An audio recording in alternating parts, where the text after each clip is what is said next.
So it's the morning after. We are sitting having breakfast, a cup of coffee in the hotel lounge, and guess what? The show went on. Literally, as soon as I stepped on the stage last night, it was pouring rain. Everybody had their umbrellas, and we did the whole 75-minute show, and nobody left. It was a great one. Really great. Wasn't it, love? Yeah, tell me how many CDs you've got. Oh no. Let's not talk about that. Okay. Yeah. So yeah. Interestingly, this was the second show in Toledo that I've done in the pouring rain. Was it last year or the year before? Year before. Year before last. So hopefully we'll come again in the sunshine. Anyway, we're off to LA to go see the Pops and a nice long flight home. 3.5 weeks off till we do it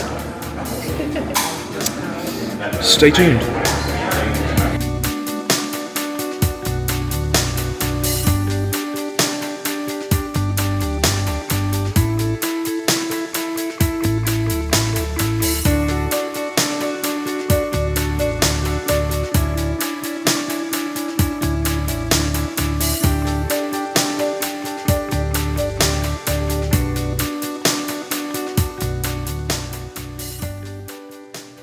Hey guys, it's story time today on Love, Mars and Music.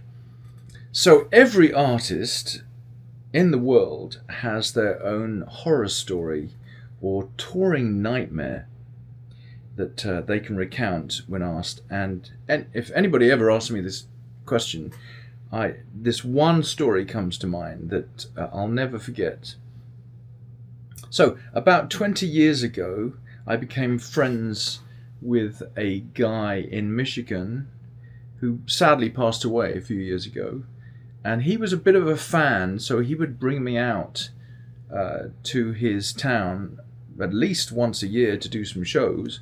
They were never particularly large budget shows. A couple were sometimes, he would have something to do with a festival out there, but on this one occasion he wanted me to come out and be part of his concert series where bands were sort of playing in several venues around the town. And the only way to really do this on his budget was to use a local band, which once in a while I will do, of course. In fact, I do it a lot these days, but back then I hadn't really done it before. But everybody was starting to do it. It was becoming the norm because promoters were getting very kind of careful with money. And so they needed to keep their costs low, and so they started controlling house band situations. So anyway, I kind of trusted that he knew what he was doing when it came to hiring local musicians, because it was close to Detroit and there's some great musicians in Detroit. So he had booked keyboards, bass and drums for me to come and play with. So I just did it because I thought, all right, let's see if we can make this happen. A lot of bands are doing this, so I need to jump on the wagon. And so I flew out to Michigan and I went straight to rehearsal and we ran a few of my songs. I think literally the first song we played, I noticed that these guys were kind of semi-pro. They could all kind of play. The bass player and drummer had sort of done their homework, so at least they were getting through the charts. But this keyboard player, I've got to tell you, was horrendous. Now, he was also coming across really cocky and confident, but he couldn't really play. I should preface this by saying that my music is very meticulously organized. And that is to say that whenever I do a show out of town, or even in town, I have charts that are organized to the letter. So because I write and arrange music, everything's written out. So the bass part is written out, the keyboard part on 2 staves is written out, Any horn parts, of course, are written out. Everything is meticulously organized. And I have charts for everything. I have MP3s for everything. I've got album tracks people can listen to. I've got live versions of songs. So anybody that's booked to play with me on a show can do their homework. And if they're diligent, they can come super prepared. So when we get to the show, when we jump on stage, it's just runs like clockwork. Anyway, so going back to this situation, this guy really couldn't play. Now, not only had he not prepared at all, he couldn't read music. So he was like getting all cocky and loving the grooves because it was funky and soulful.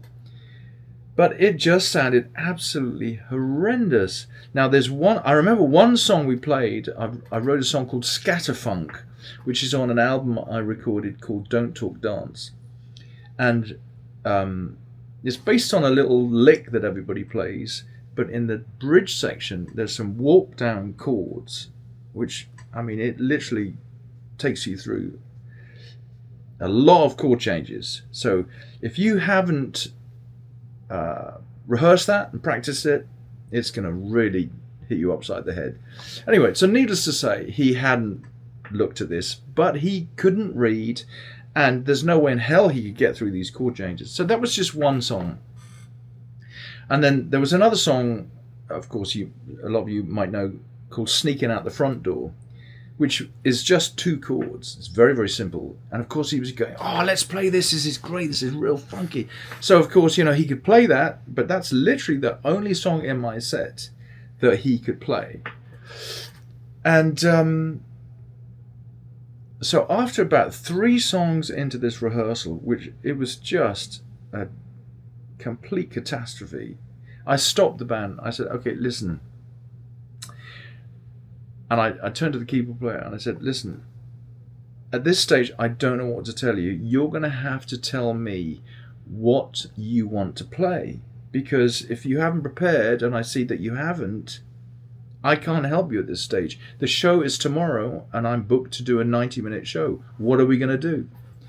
So anyway, it turned out that I think we rehearsed 5 of my most easiest songs that he somehow managed to get through.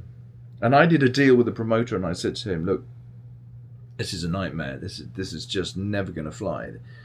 I said, here's what I think we should do. This guy has got his own little funky band that he does events with.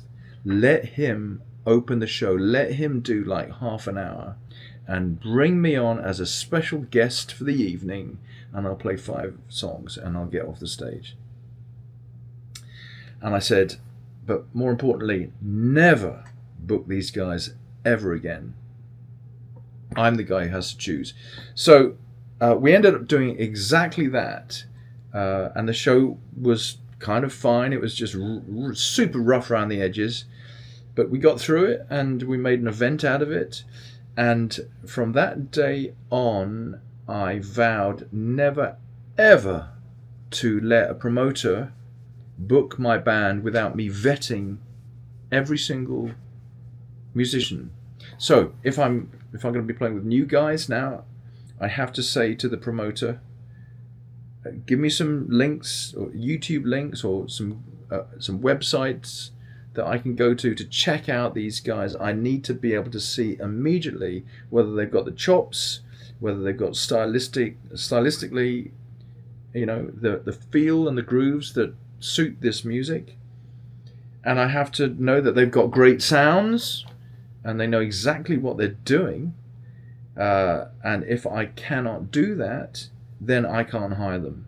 I've got to go a different route. And this happens quite often. If I can't find anything on these musicians, I'll just say, it's not going to happen. I don't trust a promoter to do that for me.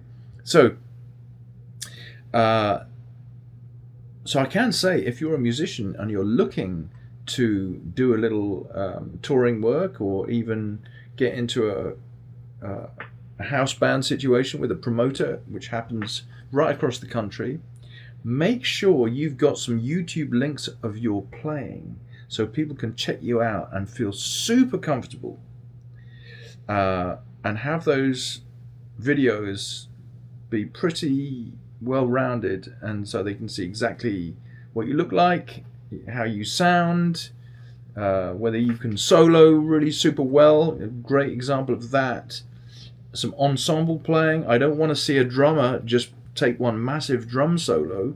I want to see how in the pocket you can be and how you interact with a band, and how I want to see if you can listen and play a groove with a band and be super disciplined about how that sounds. So so that's my story, and I'm sticking to it. And thankfully, since that time, 20 years ago, there has not been another situation like that, because I'm so rigorous about my vetting.